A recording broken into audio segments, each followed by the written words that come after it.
जीवित परमेश्वर के जीवित वचन यिर्मयाह भविष्यवक्ता की पुस्तक अध्याय 27। योशिय्याह के पुत्र यहूदा के राजा सिदकिय्याह के राज्य के आरंभ में यहोवा की ओर से यह वचन यिर्मयाह के पास पहुंचा। यहोवा ने उससे यह कहा, बंधन और जुए बनवाकर अपनी गर्दन पर रख। तब उन्हें एदोम और मोआब और अम्मोन और सोर और सीदोन के राजाओं के पास उन दूतों के हाथ भेजना जो यहूदा के राजा सिदकिय्याह के पास यरूशलेम में आए हैं। उनको उनके स्वामियों के लिए यह कहकर आज्ञा देना, इज़राइल का परमेश्वर सेनाओं का यहोवा यह कहता है, अपने अपने स्वामी से यह कहो कि पृथ्वी को और पृथ्वी पर के मनुष्यों और पशुओं को अपनी बड़ी शक्ति और बढ़ाई हुई भुजा के द्वारा मैंने बनाया, और जिस किसी को मैं चाहता हूँ उसी को मैं उन्हें दिया करता हूँ। अब मैंने ये सब देश अपने दास बाबेल के राजा नबूकदनेस्सर को आप ही दे दिए हैं, और मैदान के जीव जंतुओं को भी मैंने उसे दिया है कि वे उसके अधीन रहे। ये सब जातियाँ उसके और उसके बाद उसके बेटे और पोते के अधीन उस समय तक रहेगी जब तक उसके भी देश का दिन न आए। तब बहुत सी जातियाँ और बड़े बड़े राजा उससे भी अपनी सेवा करवाएंगे।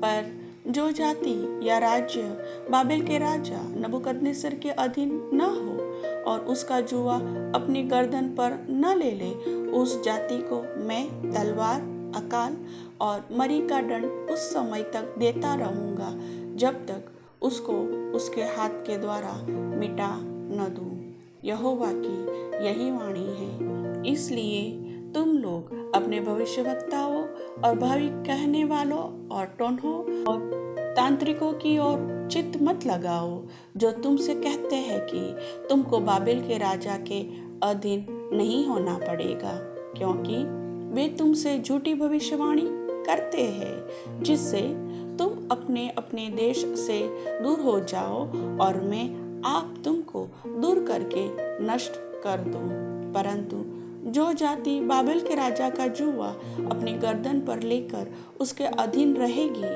उसको मैं उसी के देश में रहने दूंगा और वह उसमें खेती करती हुई बसी रहेगी। यहोवा की यही वाणी है। यहूदा के राजा सिदकिय्याह से भी मैंने ये बातें कही, अपनी प्रजा समेत तू बाबेल के राजा का जुआ अपनी गर्दन पर ले और उसकी प्रजा के अधीन रहकर जीवित रहा। जब यहोवा ने उस जाति के विषय जो बाबेल के राजा के अधीन न हो यह कहा है कि वह तलवार, अकाल और मरी से नाश होगी, तो फिर तू क्यों अपनी प्रजा समेत मरना चाहता है? जो भविष्यवक्ता तुझसे कहते हैं तुझको बाबेल के राजा के अधीन न होना पड़ेगा, उनकी मत सुन, क्योंकि वे तुझसे झूठी भविष्यवाणी करते हैं। यहोवा की यह वाणी है कि मैंने उन्हें नहीं भेजा, वे मेरे नाम से झूठी भविष्यवाणी करते हैं, और इसका फल यही होगा कि मैं तुझको देश से निकाल दूंगा और तो उन नबियों समेत जो तुझसे भविष्यवाणी करते हैं नष्ट हो जाएगा। तब याजकों और साधारण लोगों से भी मैंने कहा, यहोवा यह कहता है, तुम्हारे जो भविष्यवक्ता तुमसे यह भविष्यवाणी करते हैं कि यहोवा के भवन के पात्र अब शीघ्र ही बाबेल से लौटा दिए जाएंगे, उनके वचनों की ओर कान मत धरो, क्योंकि वे तुमसे झूठी भविष्यवाणी करते हैं। उनकी मत सुनो। बाबेल के राजा के अधीन होकर और उसकी सेवा करके जीवित रहो। यह नगर क्यों उजड़ हो जाए?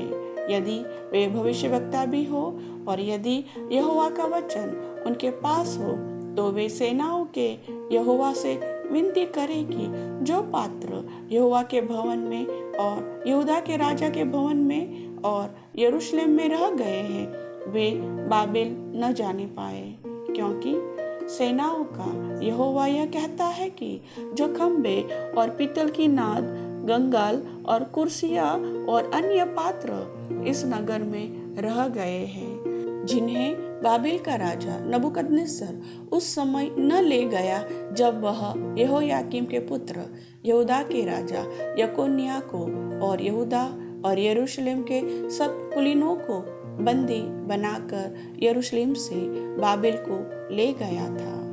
जो पात्र यहोवा के भवन में और यहूदा के राजा के भवन में और यरूशलेम में रह गए हैं, उनके विषय में इज़राइल का परमेश्वर सेनाओं का यहोवा यह कहता है कि वे भी बाबिल में पहुंचाए जाएंगे, और जब तक मैं उनकी सुधि न लूं तब तक वहीं रहेंगे, और तब मैं उन्हें लाकर इस स्थान में फिर रख दूंगा।